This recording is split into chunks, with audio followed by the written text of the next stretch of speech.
Hey everyone, I hope you're well. This is CoinsKid, just gone down to Bitcoin. Bigger the CoinsKid crew, so we're doing incredibly well on the longs that we jumped into last week and some spot positions. Wojak's played out like an absolute boss.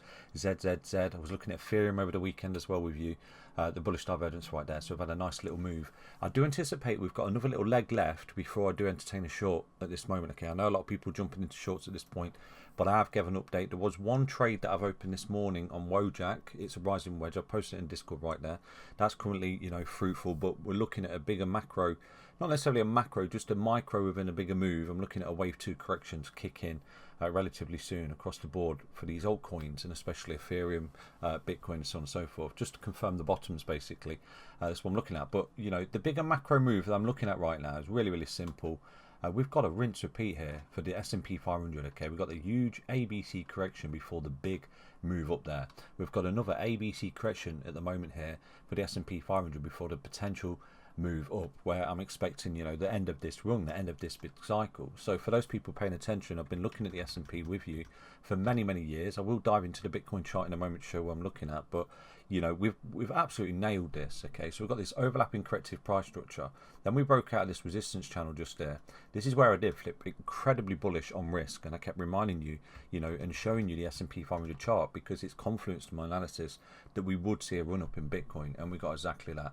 So we came up like this into this leg of resistance as anticipated, which was this leg here, came back in this potential right shoulder of an inverse head and shoulders, and right now we're slowly but surely marching through the fibs here to the end product, which is basically the technical target of the inverse head and shoulders pattern here for the S&P 500, and equally the 1.618 impulsive waves. There's a little bit of confidence that that particular target will be met. So if we take a look at the previous big monster ABC, very similar in fractal right there. We've got the A, the B, into the C. Very similar, A, B, C. What happened to Bitcoin at this point? So I'll show you. It may be giving us a clue that Bitcoin is about to go vertical simply because of what happened there in 2020 after that big run up into 2021 right there. So let me drop the Bitcoin chart in for you right now and show you what I'm looking at, okay? So take a look at Bitcoin overlaid on the S&P index right here. To do this, all you do is go to compare symbol at the top, the plus symbol, go to compare symbol, type in BTC USD, and then click new price to scale, and it drops it in. Okay, so I've actually changed this color to orange so you can see it a little bit better. So what we've got way back in 2020, before the big run up here in both the S&P 500 and Bitcoin right there into, I think it was around about April, May, wasn't it? For Bitcoin, what we've got is the simple ABC correction after taking out the all-time high, ran up, ABC, boom, continuation. Now I remember at this point when everyone got really bearish, saying this is it, this is the end of the bull market, Armageddon, and so on and so forth. I said to you, fear not, I think it's a corrective phase of a bull market, and we will come up in both of these charts and make all-time highs. And this is something I was telling you way back here. Once the S&P 500 took out that resistance point, I got incredibly bullish on risk, and I said to you I'm expecting all-time highs for the S&P 500 and Bitcoin, and we got exactly that. So this is why I pay attention to risk, because I think risk, the king of risk, which is the S&P 500, gives us clues. So we may be sitting right at that sweet spot where we were in 2020 with the ABC and the S&P before the ramp up, right here the ABC for Bitcoin as well before the ramp up into 2021. So if we take a look, it's strikingly similar at the moment. We've got the overlapping price structure for Bitcoin, boom, like some kind of giant bull flag or something that's compressing backwards, basically overlapping corrective waves, and then we've got the S&P and an ABC, just like it was there before the major vertical, and just potentially like the major vertical that I'm expecting for the S&P. So until I start to see bearish market structure for the S&P 500, I do remain cautiously bullish for risk here, in anticipation that my technical target that I've had for many moons right now will be met for the S&P 500, as well as the 1.618 fib minimal target at 5871, which I've added the charts for those people who have been watching the channel for a very long time. When we broke this resistance point there, that's always been my target basically that I've been looking for the S&P. So we're riding the waves as we go, but I think we may have a clue here unless we start to see bearish market structure for the S&P 500, i.e. we come down, make a series of lower highs, lower lows, and so on and so forth, and we have that flush down. I'm still in the mindset that given the price structure that I'm looking at in both charts, we are still actually bullish, okay, for risk, okay. So equally, there's another chart that I'm going to drop in that adds a little bit of confidence that we've not found the top just yet of risk, because we've not seen this thing in the chart, and I've reminded you what this is so many times. Let me drop the DXY into this chart right now, okay. So take a look at Bitcoin versus DXY then. The DXY is purple, Bitcoin's orange. Really simple to see. We've got the top of some kind of move there for the DXY.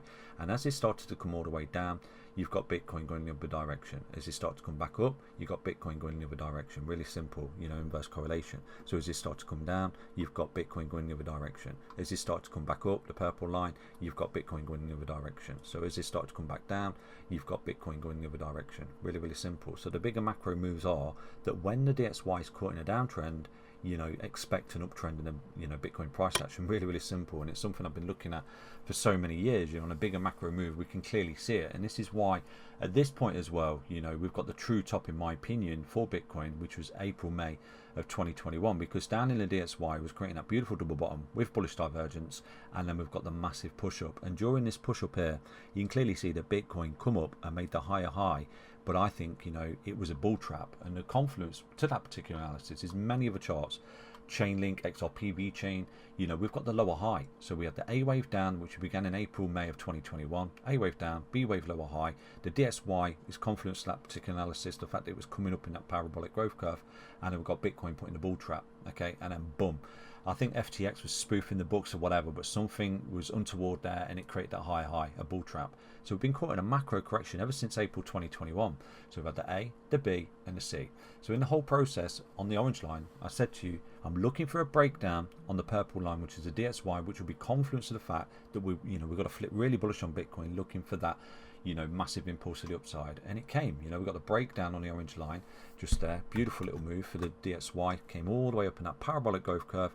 Everyone was thinking it was the end, war, Armageddon, no liquidity, there's no money in the world. They were all the reply guys that were saying that. But I said to you, I'm not paying attention to any of that. All I'm relaying is the data in the charts. When this breaks down, Bitcoin should start to flourish and come up and make new all-time highs, and it did exactly that. So I think that is a true top. The confluence is the fact that double bottom in the DXY with bullish divergence, and Chainlink, XRP, VeChain all came down in the A, made the lower high B, and then they've had the C wave. So within the C wave, like I said to you, 1, 2, 3, 4, 5, that was a qualification with confluence at the top of the DXY, breaking down a parabolic growth curve as well. So this is where I flipped insanely bullish on Bitcoin, and then boom, it's been coming up ever since. So I think we've got a bigger move here. I think we've got a clue in the DXY. So until we start to see a true double bottom with bullish divergence, we just don't see yet for the DXY.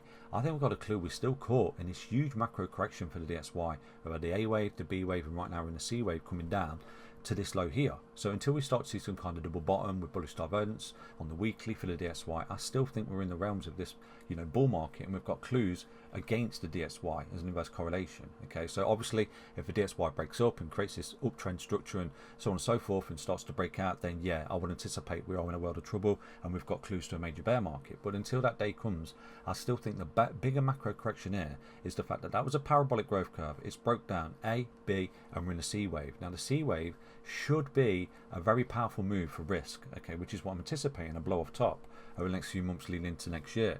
So if I'm correct, we should see lower lows in the RSI and equally the DXY index here to create the bullish divergence like it did down there. A true double bottom, which will indicate the true top of an impulsive move. So I think that at the moment we're potentially sitting around a sweet spot there for the DXY and in Bitcoin. If we start to go vertical with the confluence of the S&P 500 as well, we should begin to see the the DXY form its true bottom, at which point I'll relay that message to you. People will say, no way, you don't need to talk about so on and so forth. But I think we'll be cooked, because really simply from this bottom here, 1 into a 2 into a 3 into a 4 into a final fifth wave, double bottom down here for the DXY, okay, and then targets being met for the S&P 500, which is a king of risk. So at the moment, for those people who remember, I did flip bearish on Bitcoin and crypto way back there in March. I was looking at 5 waves up in this move here, 1, 2, 3, 4, 5, and many altcoins as well, Chainlink, VeChain, so on and so forth. I did flip macro bearish, and I said to you, I think we're coming for a macro wave 4. It shake people out. People will say bear market and so on and so forth, but I think once we find the bottom, we're good to go. There's a potential that we may have bottomed in recent times, and what we've done is just retesting it, creating that lower low, that high low structure, looking for the breakout here. So I'll zoom into the Bitcoin chart right now to show you the pattern that I'm looking at. But we trade the waves here, we ride the waves, long, short, whatever. We look to make money in this market riding the waves. Now my outlook for Bitcoin still remains that it's still in the bull market, looking for the final fifth wave, and I'm seeing stacks of confluence in many other charts until I don't. Okay, so I relay that message to you as and when I see it. Let's dive into the Bitcoin chart right now, see what we can see. Okay, So taking a look at Bitcoin on the 8-hourly time frame, there was a chance we have bottomed here. We've got the beautiful potential diamond bottom pattern, which is a reversal pattern, which I've spotted for you. You know, you can press in from left to right. We did get a trend line retouch down there last week. The 786 fib found a level of support, and right now, you know, we're looking to complete this pattern from left to right. We need to see this high level of support hold into this compression of the apex of resistance, and then we'll get a squeeze, you know, some kind of pop, just like we do there. And it's a lovely little reversal pattern. Come down, compress, see you later. You know, you get your reversal right there. So on the grand scheme of things, if you take a look from this pivot low in January of this year, you've got a lovely little impulsive move here. Look at that huge impulsive move. So all of this is just correcting back to this move here. So, you know, what we could do is just drop the fibs on from that point, from this peak in March, wasn't it? And way back in earlier in the year, we're just retracing, and currently we're found in support on a 0.5 fib, which is always synonymous with a dead cat bounce. So basically it comes up like this, does this, and then continues. Okay, so you know, if that is the case, we've had an impulsive move, we trace a 0.5 fib just there, and a 786 on this potential impulsive move just there, looking to compress to continue. If we do begin to break down more for Bitcoin, then you are retracing greater than anticipate, and we could begin to look at these other levels, okay, as a potential scenario. And the clue will be really simply, if we do start to break down below this center of support, then this particular pattern that I'm tracking, you know, the potential diamond bottom reversal pattern, is out the window. And I think losing this center level of support will begin to invalidate this potential reversal pattern that I'm looking at. Obviously the validation will be if we compress and break the resistance, wow, you know, you've got a lovely little reversal pattern just there called a, you know, a diamond bottom pattern, which always comes at the end of a correction basically. So I'm looking at that. Break this resistance, super bullish, loses support, it's no longer looking like the diamond bottom pattern. It's really simple, okay? And then I'll be targeting buybacks on a 0618 at 49378 for the next big boy bounce for Bitcoin. But I wish having the most luck. So far, so good. You know, we have seen a positive reaction here on many altcoins as well. We've got the retracement which kicked in. I'm looking at the daily bullish divergence for Ethereum. There are many other things that I'm going to show you in an Ethereum update as well that potentially spell the bottom of that correction, okay? So at the moment, impulsive, corrective, looking for continuation for Bitcoin. I understand the update. Stay healthy, stay strong, stay tuned. Take care everyone. Back to another update on Bitcoin. Bye bye.